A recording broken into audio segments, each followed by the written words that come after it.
괜찮다.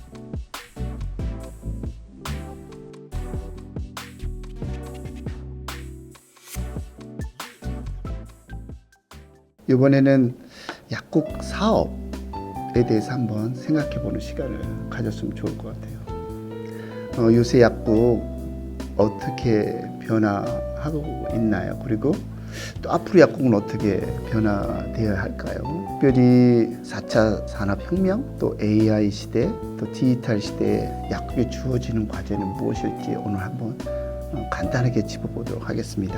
저희 중앙대학교 약대 졸업하고 약지학 전공을 해서 약사 박사학위를 취득했습니다. 그리고 현재는 오누리 약국 체인 오누리 HNC의 대표이사로 있고요. 오누리 약국 체인은 35년 전에 설립돼서 올해로 35년 차 되고 있습니다.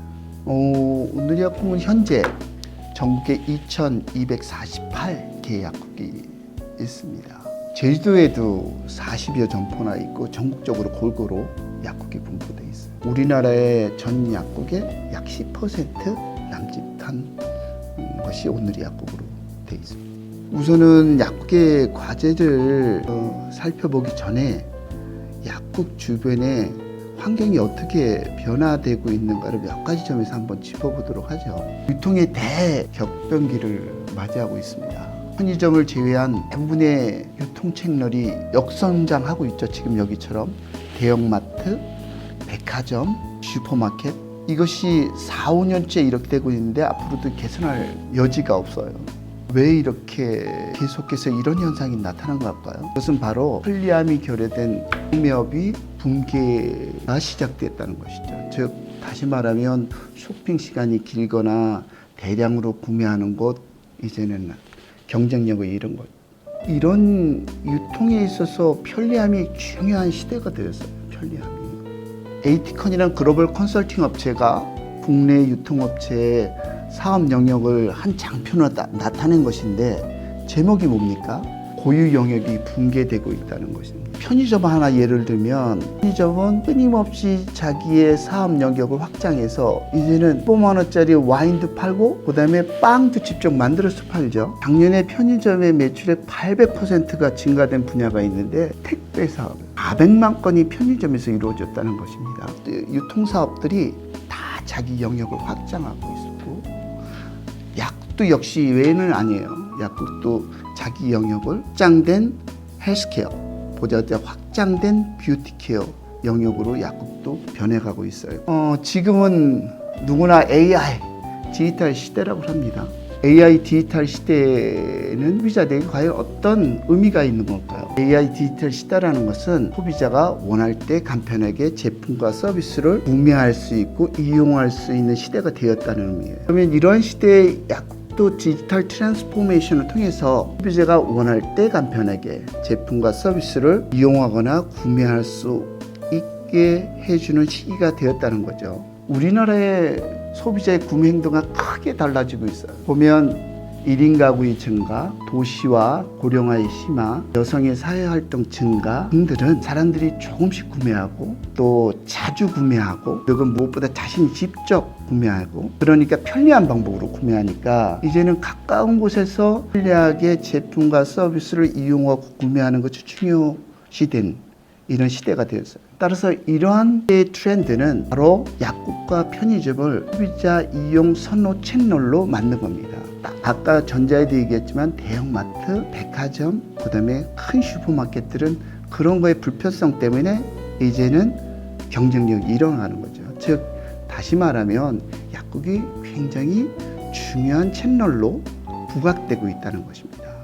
소비자의 니즈에 부응하는 약국, 어떤 약국일까요? 이제 그거를 한번 알아보도록 하겠습니다.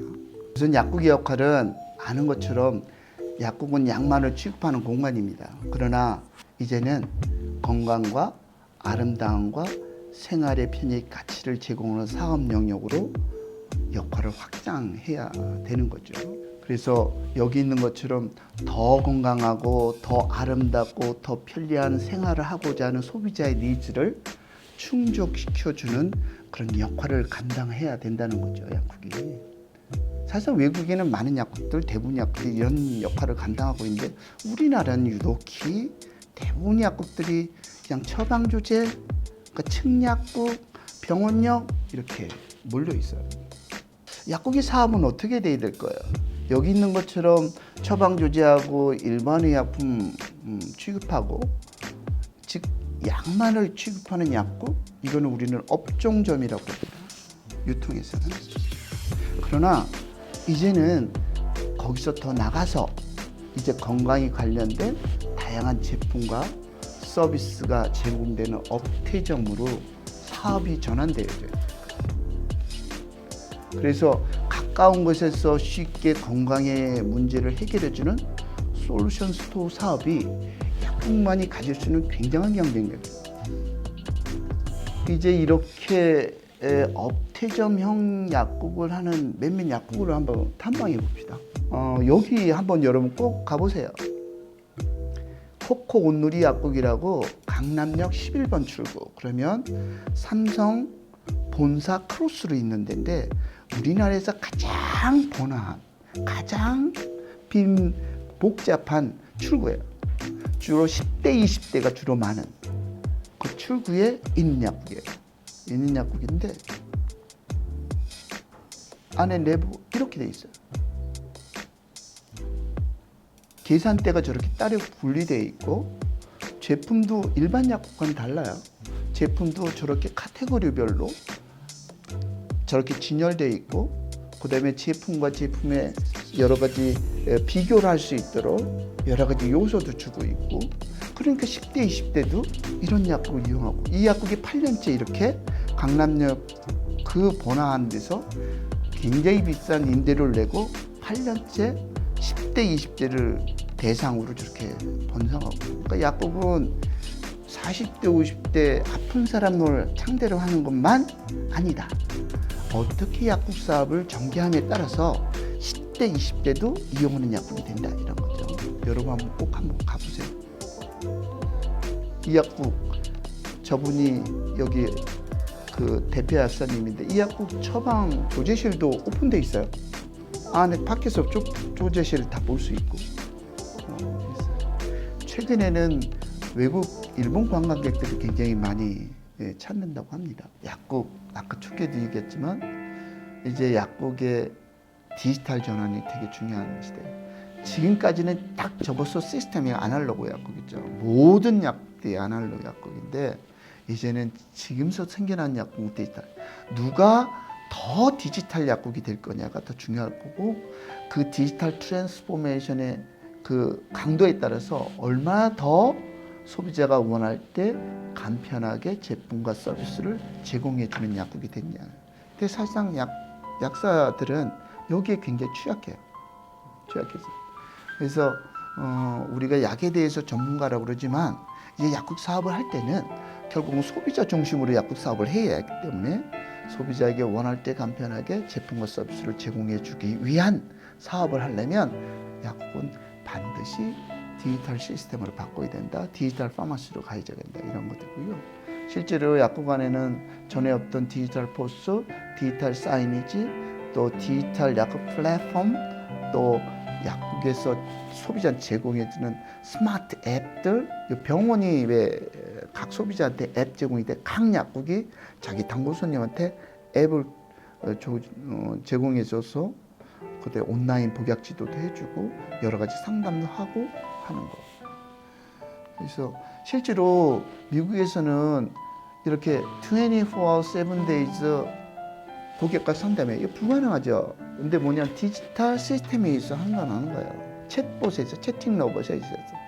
우리도 이제는 약국 문이 닫혀 있더라도 우리 약국에서 조제한 약, 또 우리 약국에서 구입한 약, 아니면 나와 우리 약국을 흔히 이용하는 단골 손님들이 약에 관련된 사항들을 물어볼 때는 시간과 날짜 상관없이 항상 물어볼 수 있는 시스템들이 갖춰져 있는 게 디지털 시스템에서 가능하다. 그것이 이제는 AI 디지털 시대에 가능한 시대가 돌아왔다.